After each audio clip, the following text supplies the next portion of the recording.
Assalamualaikum warahmatullahi wabarakatuh. Kami tim peneliti kuliah bidang matematika dari SMA Negeri 1 Palembang. Saya Dafali Aurelia Putri selaku peneliti 1. Saya Putri Clara selaku peneliti 2. Pada video kali ini kami akan mempresentasikan hasil dari penelitian kami yang berjudul Dinamika Penyebaran Tren TikTok Pacu Jalur di kalangan remaja menggunakan model SIR. TikTok merupakan aplikasi media sosial buatan ByteDance asal Cina yang telah menjadi platform fenomenal mendunia dalam beberapa tahun terakhir. Menurut penelitian Sarbaini dan Ranjaya tahun 2023, pengguna TikTok sangat bervariasi, namun sebagian besar adalah remaja.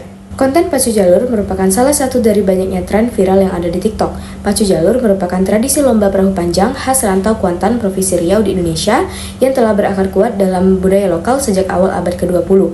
Populasi dari penelitian ini adalah siswa-siswi SMA Negeri 1 Palembang dengan sampel sebanyak 125 orang yang dipilih secara acak. Metode penelitian ini adalah deskriptif kuantitatif dengan memanfaatkan model matematika SIR. Model ini pertama kali ditemukan pada tahun 1927 yang digunakan untuk menggambarkan dinamika penyebaran penyakit.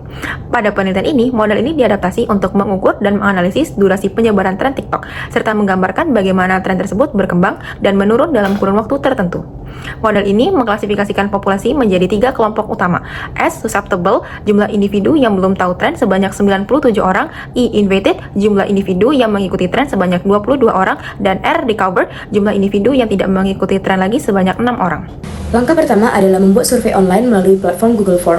Responden diminta untuk mengisi data dasar mereka seperti jenis kelamin dan juga tingkat kelas, serta diarahkan untuk menjawab pertanyaan dasar yang mengukur intensitas mereka dalam penggunaan TikTok, pengetahuan mereka terhadap tren pacu jalur, serta partisipasi mereka dalam mengikuti atau ikut membagikan tren yang berkaitan. Langkah kedua adalah mencari nilai parameter gamma. Parameter gamma menggambarkan laju berhenti atau bosan dari tren. Gamma dirumuskan dengan 1/D, di mana pada penelitian ini kami asumsikan nilai D adalah 2, sehingga didapatkan nilai gamma adalah 0,15. Langkah ketiga adalah mencari parameter beta. Parameter beta menggambarkan laju penyebaran tren yang dirumuskan dengan beta sama dengan R0 dikali lambda.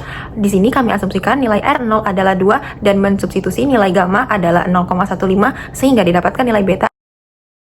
Dari Google Form didapatkan nilai S adalah 97, nilai I adalah 22, dan nilai R adalah 6. Kemudian substitusikan juga parameter beta dan parameter gamma yang sudah didapatkan nilai.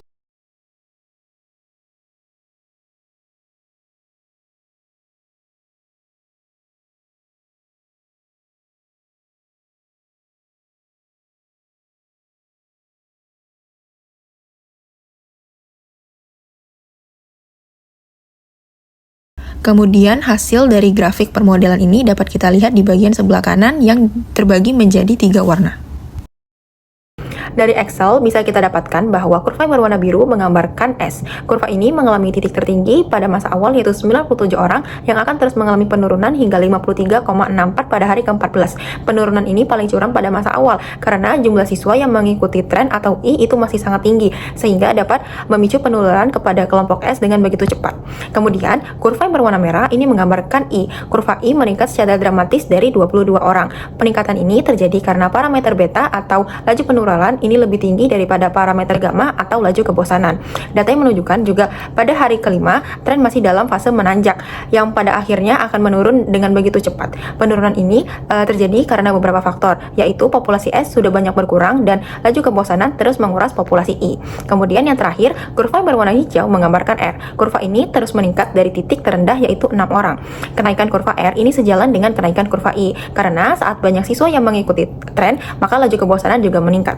Kurva ini akan terus naik hingga tren benar-benar memudar dan sebagian besar dari populasi akan berada di kategori ini. Berdasarkan hasil simulasi model SIR, tren TikTok pacu jalur terbukti menyebar dengan cepat di kalangan siswa SMA Negeri 1 Palembang. Mayoritas responden awalnya berada dalam kategori rentan atau susceptible, kemudian mengalami lonjakan signifikan dalam kategori terpapar atau infected hingga mencapai puncak pada hari ke-7. Setelah itu terjadi peningkatan tajam pada kategori berhenti mengikuti atau remove, yang menunjukkan adanya kejenuhan terhadap tren. Model SIR secara efektif mempresentasikan dinamika penyebaran dan penurunan minat terhadap tren di kalangan remaja. Baik, demikian penjelasan kami terkait penelitian yang berjudul Dinamika Penyebaran Tren TikTok Pacu Jalur di kalangan remaja menggunakan model SIR. Harapan kami, penelitian ini dapat memberikan manfaat baik dalam bidang akademik maupun praktis. Terima kasih. Wassalamualaikum warahmatullahi wabarakatuh.